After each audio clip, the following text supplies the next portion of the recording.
मित्रों नमस्कार। सोहन इंस्टीट्यूट की ऑनलाइन क्लास में आप सबका स्वागत है।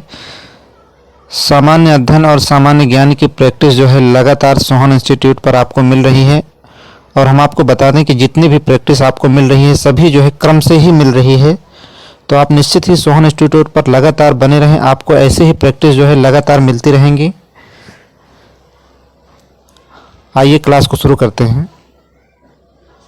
देखिए, पहला प्रश्न जो है आपको स्क्रीन पर दिख रहा है कि निम्न में से कौन सा स्थल जो है सिंधु नदी के किनारे स्थित था।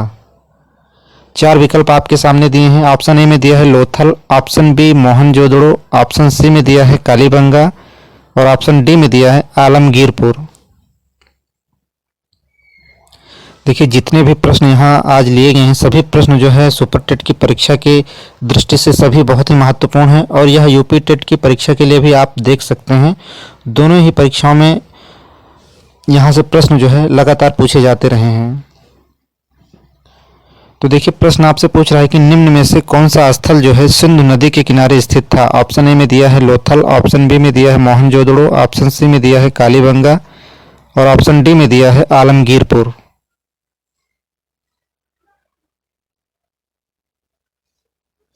तो देखिए, इसका जो सही उत्तर होगा ऑप्शन बी में दिया है मोहनजोदड़ो। ऑप्शन बी जो है सही होगा यहाँ पर। देखिए, मोहनजोदड़ो की जो खोज है 1922 ईस्वी में 1922 ईस्वी में जो है राखलदास बनर्जी ने की थी, जबकि लोथल 1921 में जो है दयाराम साहनी ने इसकी जो है खोज की थी। और वहीं पर भारतीय पुरातत्व का जनक जो है अलेक्जेंडर कनिंघम को माना जाता है, इसलिए ऑप्शन जो है यहाँ पर बी सही होगा।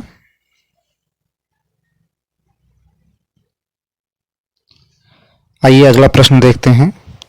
दूसरा प्रश्न आपसे पूछ रहा है कि निम्न में से किन वेदों को संयुक्त रूप से वेद त्रयी कहा जाता है। चार विकल्प आपके सामने हैं।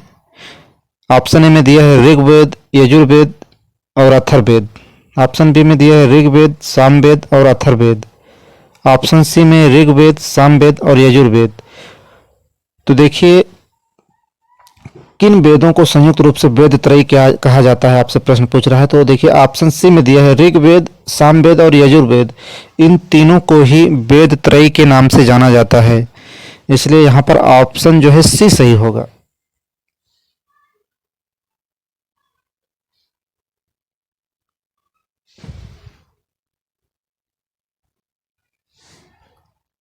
और अगला प्रश्न आपसे पूछ रहा है कि अशोक के शिलालेख किस लिपि में खुदे हुए हैं।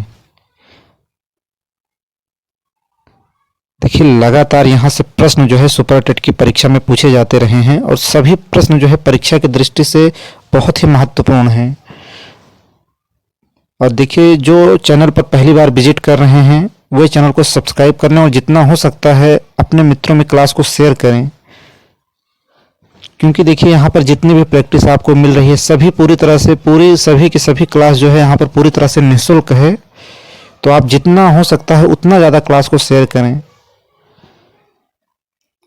अशोक के शिलालेख किस लिपि में खुदे हुए हैं। ऑप्शन ए में मागधी, ऑप्शन बी में ब्राह्मी, ऑप्शन सी पाली और ऑप्शन डी देवनागरी।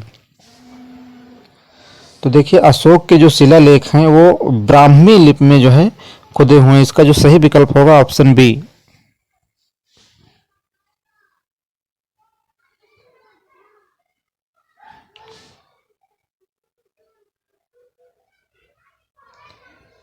आइए अगला प्रश्न देखते हैं।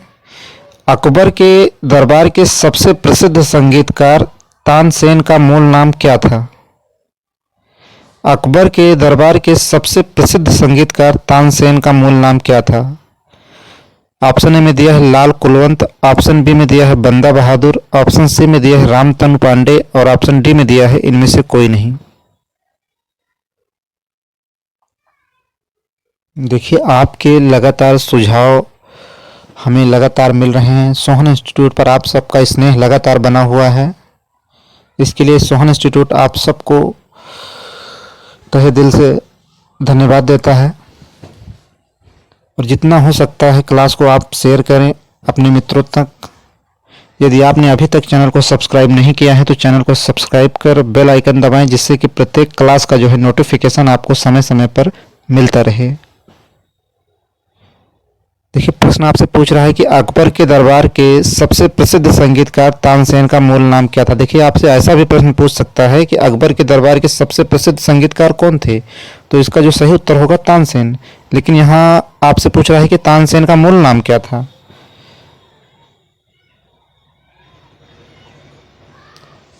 तो देखिए, ऑप्शन सी में दिया है रामतनु पांडे। तानसेन का जो मूल नाम था वो रामतनु पांडे था।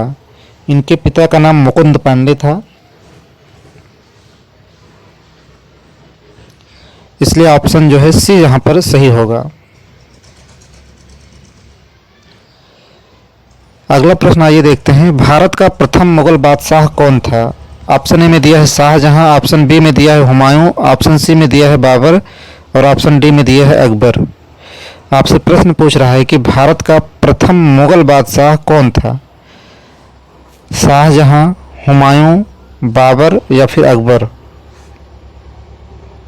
तो देखिए, भारत का प्रथम मुगल बादशाह जो था वो बाबर था, ऑप्शन सी में दिया है, इसलिए यहाँ पर सही विकल्प जो होगा बाबर। देखिए, कुछ लोग कुतुबुद्दीन ऐबक को सोच रहे होंगे, लेकिन यह सही नहीं है। आपसे दिल्ली सल्तनत का नहीं पूछ रहा है, बल्कि भारत का प्रथम मुगल बादशाह पूछ रहा है, इसलिए बाबर ही इसका सही उत्तर होगा।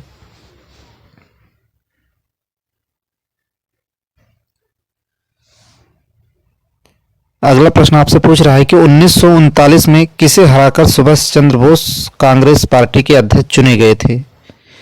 1939 में किसे हराकर सुभाष चंद्र बोस कांग्रेस पार्टी के अध्यक्ष चुने गए थे। ऑप्शन ए में दिया है मौलाना अब्दुल कलाम आज़ाद, ऑप्शन बी में दिया है पट्टाभी सीतारामैया, ऑप्शन सी में दिया है जवाहरलाल नेहरू और ऑप्शन डी में दिया है वल्लभ भाई पटेल।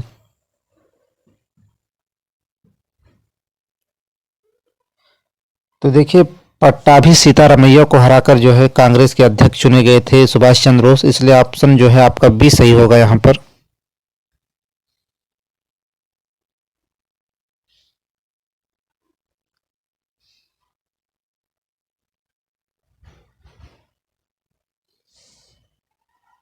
सातवां प्रश्न आइए देखते हैं, आपसे प्रश्न पूछ रहा है कि पूना समझौता किसके बीच हुआ था।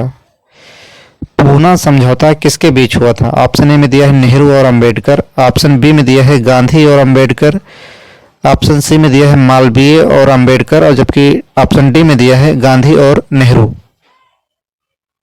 तो देखिए, पूना समझौता जो है गांधी और अंबेडकर के बीच हुआ था, इसलिए विकल्प बी सही होगा यहाँ पर।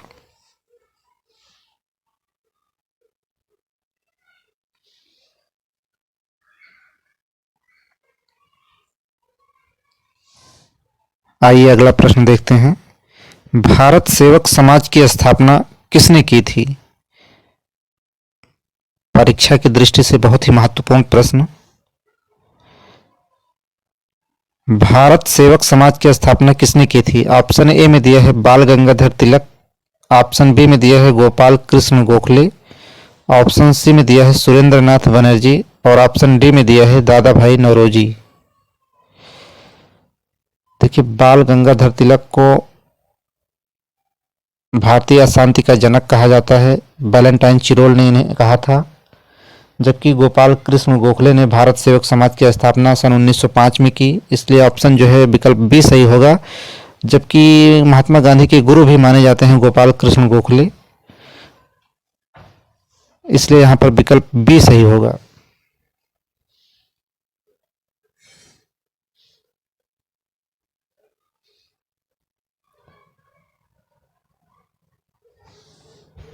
अगला प्रश्न आपसे पूछ रहा है कि क्रिप्स मिशन भारत कब आया। क्रिप्स मिशन भारत कब आया। ऑप्शन ए में दिया है 1919, ऑप्शन बी 1922, ऑप्शन सी 1942 और ऑप्शन डी में दिया है 1946।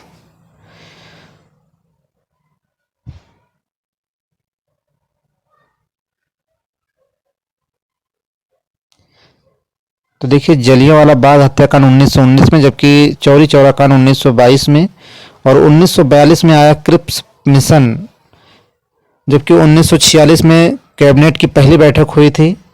फिलहाल इसका जो सही उत्तर होगा ऑप्शन सी 1942।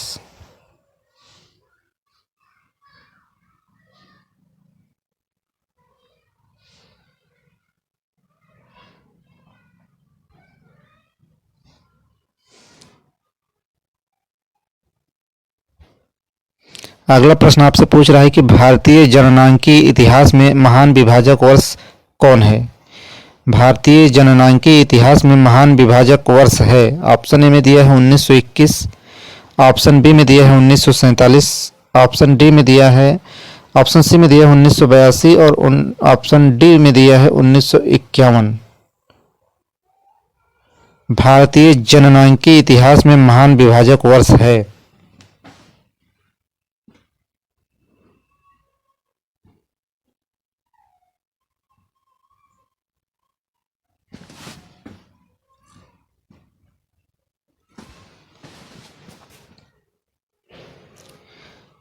देखिए, भारतीय जननांकी इतिहास में महान विभाजक वर्ष जो है 1921 इसका सही विकल्प होगा।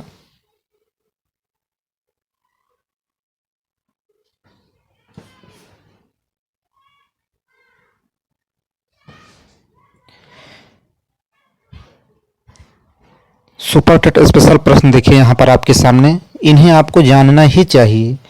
निम्न में से गलत जोड़े का चुनाव करें। ऑप्शन ए में दिया है कालाहारी मरुस्थल क्या अफ्रीका में है, आटाकामा क्या दक्षिण अफ्रीका में है, थार एशिया, ऑप्शन डी में दिया है ग्रेट विक्टोरिया क्या अमेरिका में है।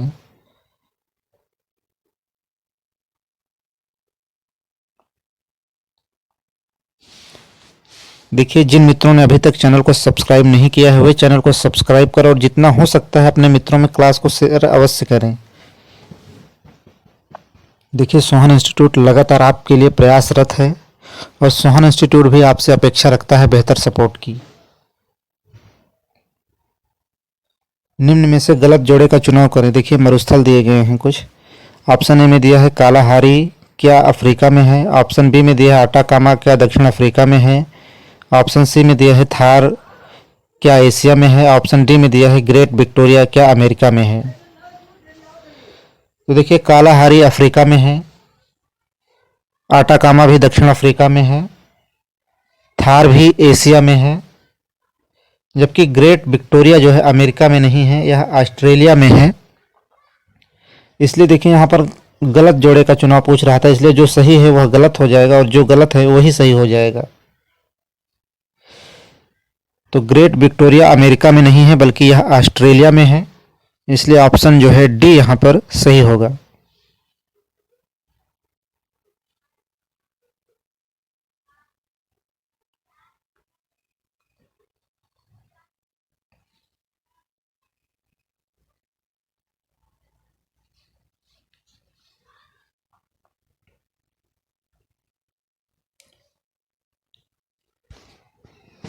आइए अगले प्रश्न की तरफ बढ़ते हैं। रॉकी पर्वतमाला का विस्तार किस महाद्वीप में पाया जाता है। महत्वपूर्ण प्रश्न। रॉकी पर्वतमाला का विस्तार किस महाद्वीप में पाया जाता है। ऑप्शन ए में दिया है दक्षिण America, option B Asia, option C उत्तरी अमेरिका, ऑप्शन डी में दिया है इनमें से कोई नहीं।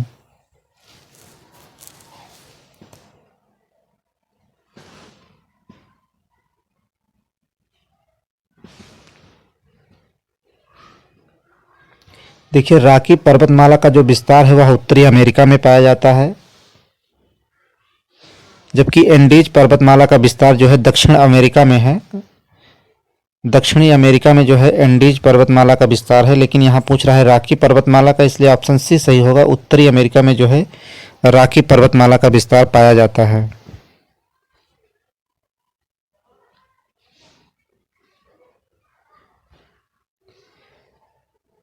आइए अगला प्रश्न देखते हैं। अगला प्रश्न आपसे पूछ रहा है कि निम्न में से कौन सी नदी भूमध्य रेखा को 2 बार काटती है। निम्न में से कौन सी नदी भूमध्य रेखा को 2 बार काटती है। ऑप्शन ए में दिया है कांगो नदी, ऑप्शन बी में दिया है नाइजर नदी, ऑप्शन सी में दिया है अमेजन नदी और ऑप्शन डी में दिया है नील नदी। देखिए, सुपर टेट की दृष्टि से सभी प्रश्न यहाँ बहुत ही महत्वपूर्ण रखे गए थे।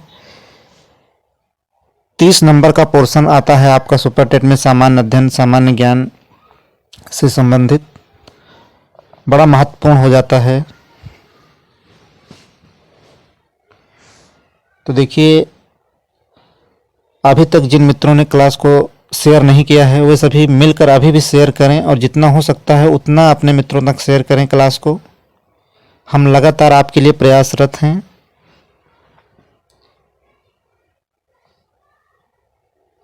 निम्न में से कौन सी नदी भूमध्य रेखा को 2 बार काटती है? ऑप्शन ए में दिया है कांगो नदी, ऑप्शन बी में दिया है नाइजर नदी, ऑप्शन सी में दिया है अमेजन नदी और ऑप्शन डी में नील नदी। देखिए नील नदी को मिस्र का वरदान भी कहा जाता है। और देखिए भूमध्य रेखा को कांगो नदी जो है 2 बार काटती है, इसलिए ऑप्शन जो है इसका ए सही होगा।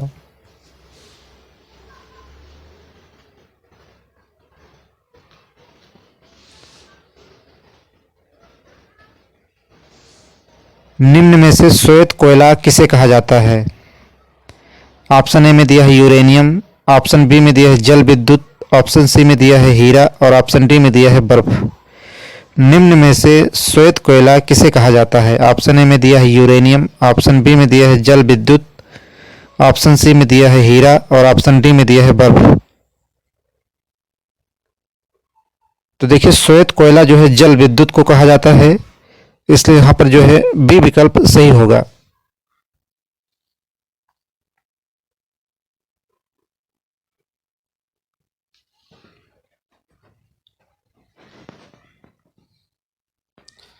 तो देखिए क्लास आज आपको कैसी लगी, कमेंट के माध्यम से आप हमें बता सकते हैं। यदि आपका कोई सुझाव या कोई शिकायत हो तो आप हमें कमेंट के माध्यम से सूचित कर सकते हैं। और लगातार आपका स्नेह जो है सोहना इंस्टीट्यूट पर बना हुआ है। आज के लिए सिर्फ इतना ही। क्लास में लगातार बने रहने के लिए आप सबका बहुत बहुत धन्यवाद।